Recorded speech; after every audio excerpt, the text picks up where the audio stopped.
Salutare și bine ați venit la un nou episod Motorvlog TV. Eu sunt Mihai, el este Andrei și astăzi testăm două mașini albastre.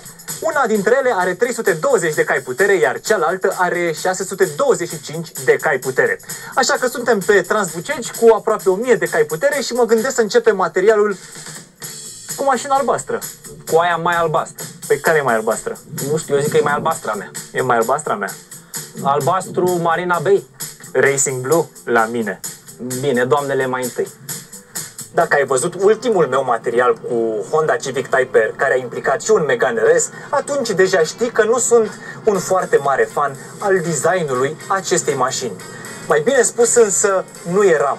Pentru că fie mă apropii de criza vârstei mijlocii și caut lucruri care să mă ajute să ies în evidență, fie pur și simplu m-am obișnuit cu designul acestei mașini, încât trebuie să recunosc că a început să îmi placă. Este o mașină puerilă, este o mașină care apelează la copilul din tine, este o mașină excentrică, foarte agresivă și poate puțin prea curajos desenată. Mai agresivă decât un șofer de tramvai în spatele unui model bavarez, Type R-ul vine cu un eleron imens, cu prize de aer foarte agresive, atât în bară cât și pe capotă, și, per total, pare o compactă de familie deghizată de Halloween. Bine, probabil că nu te uiți la acest clip pentru a afla părerea mea despre designul japonezilor când vine vorba despre unul dintre cele mai bune hot hatch-uri de pe planetă. Cel mai probabil vrei să afli cum merge această mașină, cum te face să te simți și ce senzații îți oferă de la volan.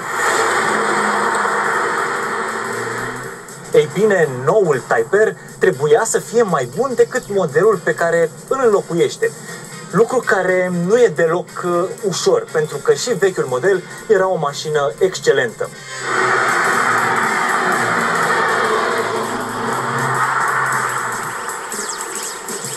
De exemplu, grila frontală este redesenată și este cu 13% mai mare. Treaba asta, pe lângă faptul că ajută la designul mașinii, îi oferă motorului o temperatură mai scăzută cu 10 grade a lichidului de răcire atunci când o conduci la extrem. Frânele sunt și ele noi, iar discurile sunt acum flotante și beneficiază de alte plăcuțe de frână. Iar treaba asta duce la o scădere a greutății de 2,5 kg a masei suspendate.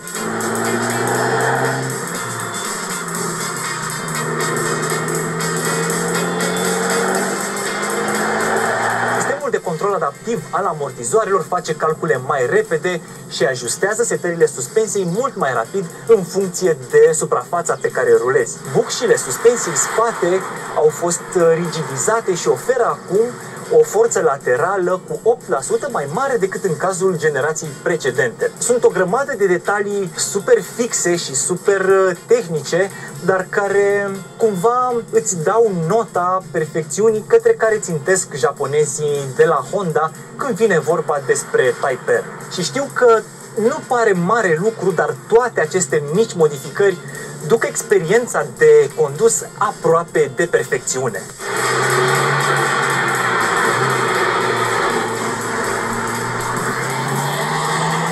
A rămas aceeași bijuterie supraalimentată de 2,3 litri care dezvoltă 320 de cai putere la 6200 de rotații pe minut.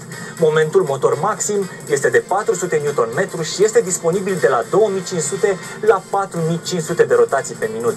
Sprintul de la 0 la 100 de km/h pentru noul Type R durează 5,7 secunde, iar viteza maximă e suficient de mare încât să îi enerveze la culme pe oamenii de la Volvo, adică 272 de km/h.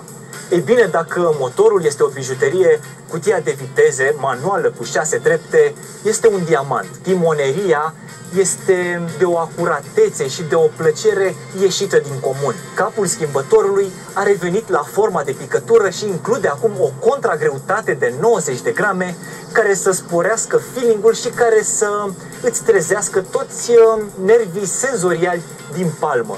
Pentru că îți vine să schimbi treptele doar pentru a pune mâna pe acest schimbător metalic și pentru a simți și a auzi clancul care însoțește fiecare schimbare de treaptă.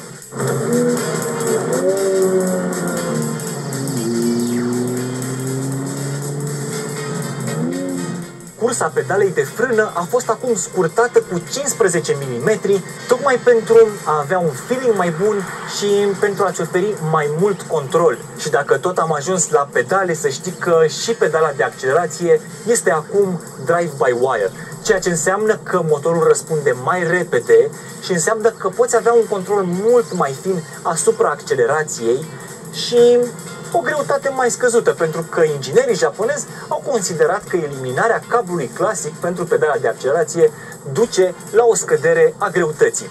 Iar dacă ție asta nu-ți sună a obsesiv-compulsiv, atunci nu știu ce altceva ar putea fi catalogat în felul acesta.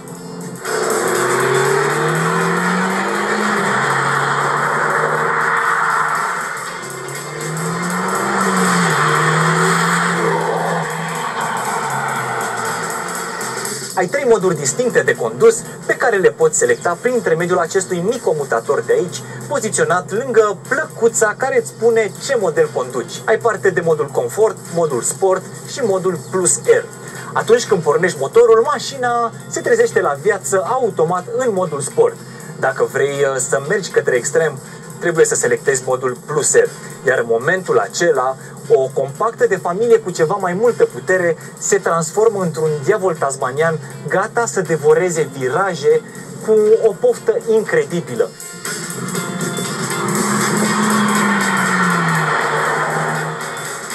Odată selectat modul Plus R, motorul se încordează mai ceva ca Mr. Olympia în concurs, iar volanta cu masă simplă îi permite acestui motor să se tureze mai repede decât o face Simona Halep într-un tie-break pe iarbă.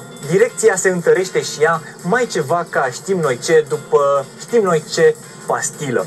Suspensia devine cu 15% mai fermă în modul Plus R decât în modul Sport. Noul sistem Active Sound Control devine și el alert și începe să te răsfețe cu un sunet super grav al evacuării triple.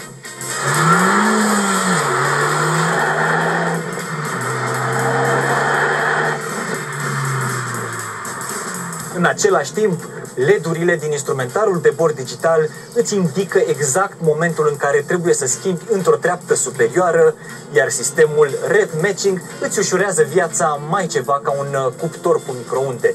Pur și simplu, sincronizarea asta automată a turației atunci când conduci sportiv te face să te simți pilot, iar cei de afară sigur o să creadă că ești un pilot extrem de talentat care știe exact ce face și care se descurcă foarte bine cu heel-ul tău, când de fapt mașina face lucrurile astea de una singură. Fiecare schimbare de treaptă e motiv de bucurie și fiecare accelerație mai brutală și mai hotărâtă îți oferă sunet prin difuzoare, dar și prin acea evacuare triplă. Mașina asta frânează, virează și accelerează în așa fel încât nu ai cum să nu te mântrești cu ea. Îți gâtilă orgoliul și te face să te simți ca și cum ai fi un pilot mai bun decât ești în realitate. Noul Type R îți oferă plăcerea condusului analog într-o lume plină de mașini digitale. E, dacă vrei, la fel ca emoția unei întâlniri stabilită pe Mirc comparată cu swipe-ul pe Tinder.